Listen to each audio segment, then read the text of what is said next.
Siapkan dirimu untuk petualangan kosmis yang akan membuatmu mempertanyakan segala yang kamu pikirkan sudah kamu ketahui.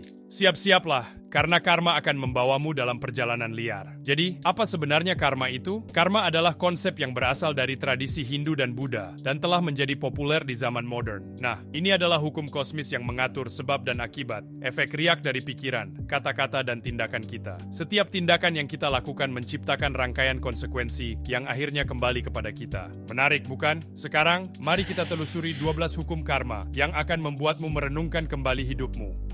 Hukum pertama, hukum agung. Hukum agung menyatakan bahwa apapun yang kita sebarkan ke alam semesta akan kembali kepada kita berlipat ganda. Seperti yang kamu tabur, begitulah kamu akan tuai. Ini berarti setiap tindakan yang kita lakukan memiliki konsekuensi yang kembali kepada kita. Ini bisa positif atau negatif, tergantung pada niat di balik tindakan kita. Jadi, jika kamu memancarkan cinta dan kepositifan, bersiaplah untuk diberkati dengan kebahagiaan dan kelimpahan. Energi atau tindakan apapun yang kita sebarkan ke alam semesta, baik positif maupun negatif, akan kembali kepada kita dalam bentuk berlipat ganda, seperti bumerang kosmis. Hukum kedua, hukum kreasi. Hukum ini mengajarkan kita bahwa kita adalah arsitek dari realitas kita sendiri. Pikiran yang kita pikirkan dan tindakan yang kita lakukan berdampak pada dunia di sekitar kita. Pikiran dan keyakinan kita membentuk pengalaman hidup kita. Pikiran positif mengarah pada hasil positif, sementara pikiran negatif, kamu tahu maksudnya. Nikola Tesla, seorang penemu brilian, adalah pendukung teguh kekuatan hukum kreasi. Dia pernah berkata, jika kamu ingin menemukan rahasia alam semesta, berpikirlah dalam hal energi, frekuensi, dan getaran. Pikiran, keyakinan, dan niat kita memiliki kekuatan untuk membentuk realitas kita. Pikiran positif mengarah pada hasil positif, sementara pikiran negatif menarik negativitas.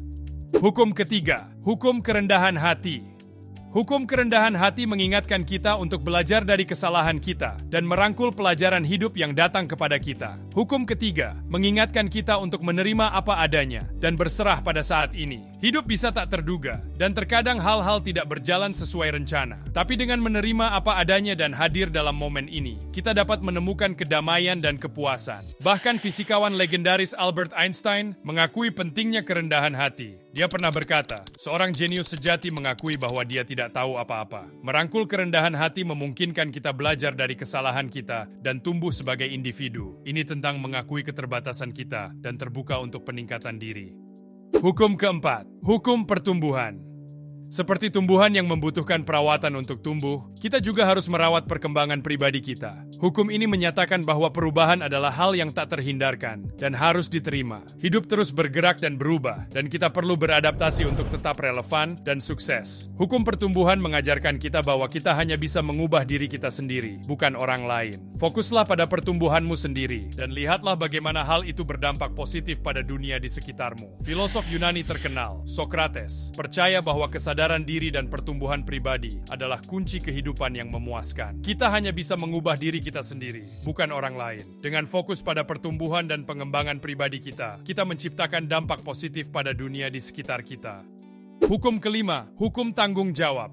Hukum tanggung jawab mengingatkan kita bahwa kita adalah pencipta hidup kita sendiri dan bahwa kita perlu bertanggung jawab atas tindakan kita. Kita tidak bisa menyalahkan orang lain atas keadaan kita. Bertanggung jawab atas pilihan kita, memberdayakan kita untuk menciptakan kehidupan yang kita inginkan. Filsuf kuno Cina, Confucius, menekankan tanggung jawab pribadi dan percaya bahwa kita harus menjadi perubahan yang ingin kita lihat di dunia. Kita bertanggung jawab atas tindakan, pilihan, dan keadaan kita sendiri. Bertanggung jawab atas hidup kita, memberdayakan kita untuk menciptakan masa depan yang kita inginkan. Hukum keenam, hukum keterhubungan. Hukum keterhubungan mengingatkan kita bahwa segala sesuatu dalam alam semesta saling terkait dan memiliki dampak satu sama lain. Tindakan dan pilihan kita tidak hanya memengaruhi diri kita sendiri, tetapi juga orang lain dan dunia di sekitar kita. Kita benar-benar bersama dalam hal ini. Budaya pribumi seperti suku Indian Amerika telah lama mengakui keterkaitan semua makhluk hidup dan perlunya harmoni dengan alam. Segala sesuatu dalam alam semesta saling terhubung. Tindakan dan pilihan kita memiliki efek riak yang meluas, mempengaruhi orang lain dan dunia secara luas. Kita perlu menyadari dampak yang kita miliki pada orang lain dan bertanggung jawab atas tindakan dan konsekuensinya. Hukum ketujuh, hukum fokus. Hukum fokus menyatakan bahwa energi akan mengikuti perhatian. Ini berarti kita perlu sengaja mengarahkan energi dan perhatian kita. Dengan mempertahankan fokus yang jelas pada tujuan, impian, dan aspirasi kita mengundang alam semesta untuk bekerja untuk kebaikan kita. Penulis terkenal dan pembicara motivasi, Napoleon Hill, pernah berkata, apapun yang bisa dipikirkan dan diyakini oleh pikiran bisa dicapai. Bicara soal kekuatan fokus, mengarahkan perhatian dan energi kita pada tujuan dan keinginan kita memungkinkan alam semesta untuk berada sejalan dengan niat kita dan mewujudkan impian kita. Hukum ke-8, hukum memberi dan keramahan. Hukum memberi dan keramahan mengingatkan kita bahwa kemurahan hati dan kebaikan bukan hanya tindakan kebaikan semata, tetapi juga penting untuk pertumbuhan spiritual kita. Hukum ini mengingatkan kita bahwa apa yang kita berikan adalah apa yang kita terima kembali. Jika kita ingin menerima cinta, kebaikan, dan kemurahan hati, kita perlu memberikan hal-hal itu dengan bebas kepada orang lain. Dengan memberi tanpa mengharapkan balasan, kita menciptakan siklus karma yang positif.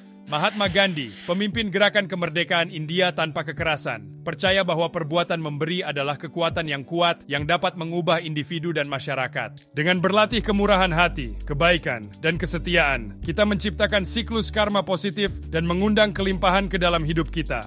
Hukum ke-9, hukum di sini dan sekarang. Hukum di sini dan sekarang mendorong kita untuk hidup dalam momen sekarang dan memanfaatkan setiap detik yang berharga. Masa lalu sudah berlalu dan masa depan masih akan datang. Saat ini adalah tempat di mana kehidupan benar-benar terjadi. Konsep Buddhisme tentang kesadaran menyatakan pentingnya hadir sepenuhnya dalam momen sekarang. Ini tentang menikmati keindahan setiap momen. Momen sekarang adalah tempat kehidupan terungkap. Dengan tetap sepenuhnya hadir dan penuh perhatian, kita dapat menikmati keindahan dan peluang setiap saat. Hukum ke-10, hukum perubahan. Satu-satunya yang tetap ada dalam hidup adalah perubahan, sahabatku. Hukum perubahan mengingatkan kita bahwa kita harus merangkul perubahan dan beradaptasi dengan keadaan baru. Menolak perubahan hanya menyebabkan penderitaan dan stagnasi. Filsuf Yunani terkenal, Heraklitus, pernah berkata, satu-satunya yang tetap ada dalam hidup adalah perubahan. Tampaknya orang Yunani kuno mengerti sesuatu. Perubahan adalah bagian alami dan konstan dalam hidup. Merangkul perubahan dan beradaptasi dengan keadaan baru memungkinkan kita untuk tumbuh dan berkembang. Hukum ke-11, hukum kesabaran dan imbalan. Hukum kesabaran dan imbalan mengajarkan kita bahwa semua hal baik memerlukan waktu. Roma tidak dibangun dalam sehari, kan? Hukum ini menyatakan bahwa imbalan datang bagi mereka yang sabar dan gigih. Kesuksesan dan kebahagiaan bukanlah hal yang terjadi dalam semalam, tetapi merupakan hasil dari kerja keras, dedikasi, dan ketekunan. Thomas Edison, penemu bola lampu, pernah berkata, kejeniusan adalah 1% inspirasi dan 99% keringat. Hal-hal baik memerlukan waktu. Dengan tetap fokus pada tujuan kita dan gigih dalam menghadapi tantangan, kita dapat mencapai hal-hal besar dalam hidup kita. Hukum ke-12, hukum kebesaran dan inspirasi. Kita punya hukum kebesaran dan inspirasi. Hukum ini mengingatkan kita bahwa menjalani hidup yang menginspirasi orang lain adalah hadiah terbesar. Ketika kita hidup dengan semangat dan tujuan, kita dapat menginspirasi orang lain untuk melakukan hal yang sama. Ini tentang meninggalkan warisan positif. Penyair besar, Maya Angelou, pernah berkata, kamu akan menghadapi banyak kekalahan dalam hidup, tapi jangan pernah biarkan dirimu dikalahkan. Dia mengerti kekuatan kebesaran dan inspirasi. Menjalani hidup dengan tujuan dan menginspirasi orang lain menciptakan dampak yang abadi. Jadi, itulah dia, 12 hukum karma yang dapat mengubah hidupmu. Dengan memahami dan menerapkan prinsip-prinsip ini dalam kehidupan sehari-hari, kita dapat menciptakan dunia yang lebih baik untuk diri kita sendiri dan orang di sekitar kita. Jangan lupa subscribe dan komen video apa yang ingin kalian lihat selanjutnya. Kalau kamu suka konten yang membuat dirimu lebih pintar, cek video kita yang lainnya.